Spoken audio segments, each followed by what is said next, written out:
May 1945, Bavaria, Germany. The war had ended, but some wars continue on different fronts. Weapons fall silent, fronts dissolve, flags are lowered, but some wars go on inside a person for much longer.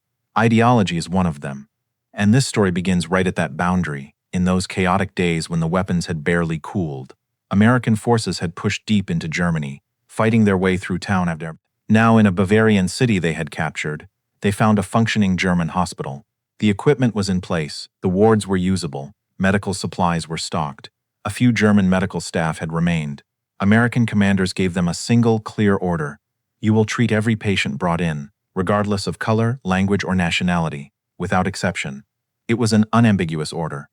And for 3 days no one had objected. Then a soldier walked through the door, and everything changed. His name was James Turner.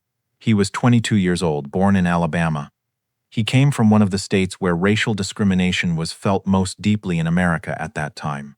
He was someone who, before going to war, knew which restaurants he could enter and which he couldn't, which bus seat he was allowed to sit in. But he had gotten up and gone. He had volunteered. And he had joined the 761st Tank Battalion. This unit had a nickname, the Black Panthers. That name hadn't come on its own, it had been earned in the field. Through bloodshed, holding positions, refusing to fall back under enemy fire. Turner had crossed France with them. He had crossed the German border with them. Town by town, position by position, step by step, they had advanced. In the beginning, there were commanders who doubted that black soldiers could drive armored vehicles. Over time, those doubts quietly vanished. Something else took their place: respect. Turner had witnessed this. He had seen how prejudice melted away on the battlefield, and how those who persisted were eventually silenced. In November 1944, the unit had been attached to General George S. Patton's Third Army. Patton had spoken plainly to them that day. "Your color doesn't concern me," he had said. "As long as you defeat the Germans." Then he had sent them into the field, and they had fought. 183 days of continuous combat. From France to Germany, from Belgium to the Austrian border. They had done everything a unit was supposed to do. They had put their lives on the line. Turner was one of them. And 2 days earlier, near a small Bavarian town whose name he couldn't even pronounce, a German artillery shell's shrapnel had lodged in his leg. The wound was not fatal, but without treatment, it could become infected. It could cause permanent damage. American medics transported him immediately. They brought him to the captured hospital. They laid him on an examination table. They turned to the nurse in charge. The nurse looked at Turner for a long moment, then she turned her head and said no. Before continuing with this story, if you want to learn more untold stories from the Second World War, click the subscribe button and support us for free. Her name was Great Schneider. She was 38 years old. She had been a nurse for 15 years. She had worked throughout the war. German soldiers had come, she had treated them. Civilians had come, she had treated them. Whoever had come, old, young, soldier, civilian, she had placed them on the table. This was the foundation of her professional identity. But this man stood before her, and she did not move. She was not an official member of the Nazi Party. She had never held an official position. But for 12 years she had breathed and slept alongside that ideology. She believed in the racial hierarchy. And now that belief was rising to its feet at the patient's bedside. The American military doctor in charge, Captain Robert Hayes, had been working at this hospital for 3 days. The German staff had cooperated, had behaved professionally. There had been no trouble. Over that time, Hayes had developed a certain trust, that no shattered that trust entirely. "I didn't understand you," said Hayes. "I'm not treating him," said Schneider. "Why? It's against my principles." Hayes first looked at Turner, the man lying on the examination table, waiting with his bandaged wound. Then he turned back to Schneider.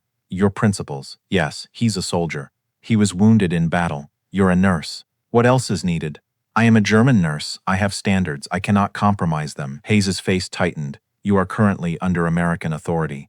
This is an order. I respectfully decline. This is not a choice. My conscience does not permit this." In that moment, Hayes understood completely. Schneider was not refusing Turner because he was American. She was refusing because he was black. 12 years of ideology had brought her to this point, and that ideology still stood unbent inside her. "This is a matter of race," said Hayes. Schneider did not answer. She simply looked, calm, certain, without going on the defensive. Hayes was not in a position to apply force. He was a military doctor, not a combat commander. Directly compelling a civilian was beyond his authority. So he did what he could. He cleaned Turner's wound himself, applied sulfa powder, and bandaged it. Throughout this entire process, Schneider stood nearby, arms folded, watching. There was no regret on her face, no trace of "I wish I thought differently." Just waiting. When the treatment was complete, Hayes wrote his report. The report went to the hospital administrator. The administrator passed it to the medical unit commander. The medical unit commander recognized that this matter went beyond an ordinary medical complaint and sent it directly to 3rd Army headquarters, to General George S. Patton's desk. Patton received the report. He read it twice. He set the paper down. You should know this. Patton was an impatient man. He had never gotten along well with delays, bureaucratic obstacles, or the overlooking of injustices. He had a blunt way of speaking to his soldiers, but he believed in them. He was the one who had seen before anyone else that they could fight, endure, and win. That same attitude was present when black soldiers entered the 3rd Army. Color was not a variable for him. Performance was, and the Black Panthers had spoken through their performance. So when he read that report, the calculation he made was simple. One of my soldiers was denied care. This gets corrected. He called for his car. Within an hour he was at the hospital, unannounced, full uniform. 4 stars on his shoulders, ivory-handled pistols in their holsters. Those who knew Patton recognized this walk immediately, the walk of a man arriving to finish unfinished business, determined, fast, purposeful. Everyone inside the building knew who he was at first glance. Patton found Hayes. "Show me the nurse," he said. Hayes took him to the nurse's station. Schneider was filling out paperwork. She looked up. She saw the rank. She stood. Patton looked at her. A long, silent look, the look of a man measuring a person, assessing a situation, already knowing what he would say. "You're the nurse who refused to treat the wounded soldier." "Yes, sir." "Why?" "It was a matter of principles." "What principles?" Schneider hesitated for a moment. Perhaps she searched for a way to avoid answering. She found none. She chose honesty. "I don't believe it is appropriate to provide care to someone of his background." Patton's face did not change, but his voice dropped, with a quietness far more dangerous than shouting. Everyone who had heard this voice knew real anger is silent. His background, yes. The background perception given to you by an ideology that has told you for 12 years that some people are worth less than others. "I'm not political, General. I simply—" Patton cut him off. "Simply doing this. Refusing care to a man who fought his way across all of Europe, who fought against your country's armed forces, who is now lying on an examination table with wounds he received from your country. And you call this a principle?" Schneider fell silent. Patton took another step forward. His voice remained low, but there was steel beneath the words. "Let me tell you something. The man lying in that room right now is someone you could never reach the level of, whatever you may be. He volunteered. He crossed an ocean. He endured German artillery. He watched his friends die. And still he did not stop fighting. Even though this country has not always treated him fairly, he stood on the side of what was right. He did everything every unit was supposed to do.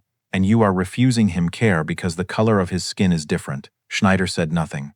"General, my principles." "You have a choice," said Patton. "Either you provide professional care to every soldier brought to this hospital, regardless of their color, language, or origin, or you clean the toilets for the duration of the occupation. You scrub the floors. You wash the laundry. The choice is yours. Give it now." Schneider looked at him, then at Hayes, then at the personnel around her. The room was silent. Everyone was waiting. She was weighing the situation. This was not negotiation. This was Patton. He kept his word. The hierarchy she had believed in all her life had collapsed. The world she had held to be true for 12 years had crumbled like a sandcastle in an instant. If she complied, it would feel like betrayal. If she refused, she would be humiliated. Both were heavy, but one was less heavy. "I will treat the patients," she said at last, "all of them." Patton looked at her. "Long, say it. I will treat all patients without regard to color." Patton gave a slight nod. "Now go and apologize to Private Turner. Then return to your work." Schneider walked slowly to the examination room. Turner was still there. His leg was bandaged. He was waiting for transport. Schneider approached. She paused for a moment. She looked at him. What she felt was uncertain on her face. Defeat, submission, or simply exhaustion. It was hard to tell. "I apologize for what happened earlier," she said. "If you need anything, I will provide your care." Turner looked at her. He looked at this woman who had denied him a basic human right. He could have been angry. He could have demanded an accounting. He could have said a great deal. He would have been right. It was his right. "Thank you," he said. Just that. He said nothing more. Schneider continued working at that hospital in the weeks that followed. She treated black soldiers. She treated white soldiers. She did not complain. Patton never included this incident in his memoirs. For him, it was a resolved problem, a military logistics matter. The obstacle had been removed and work had continued. But for those who were there, it was different. James Turner recovered. He returned to his unit. He spent the final weeks of the war with the Black Panthers. Germany's surrender came. The war ended. He returned to Alabama. He lived a long life. He told this memory from time to time, not with anger, as an observation, as a moment that showed how far some people would go to protect their prejudices, and also as a moment that showed what it took for that prejudice to collapse. Did Schneider's beliefs truly change? No one knows. Deeply rooted convictions don't disappear at a general's command. But her behavior had changed, and for that moment, that was what was needed. Patton was not trying to change hearts. He was securing his soldiers' health, and for that, he had spent only a few minutes. There were those who criticized it afterward. They said that compliance obtained through pressure does not create real change. They argued that true transformation comes through education, through persuasion. Perhaps they were right. Perhaps they were not. But no one could deny this. That day in that hospital, a human being needed care, and he received it, because someone did not step back. When Turner told this memory, he would usually add one final thing. When Schneider apologized, he had for a moment considered the most powerful response he could give. But he had not said it, because there was something he had learned throughout the war. Sometimes preserving your dignity means saying nothing at all. And that day in that room, he had done exactly that, with just 2 words. Sometimes equality must be demanded. It cannot be requested, it cannot be waited for, it does not come on its own. The people who know this difference leave their mark on history. Not only those who know, but those who act. Thank you for watching. See you in other videos. Stay tuned.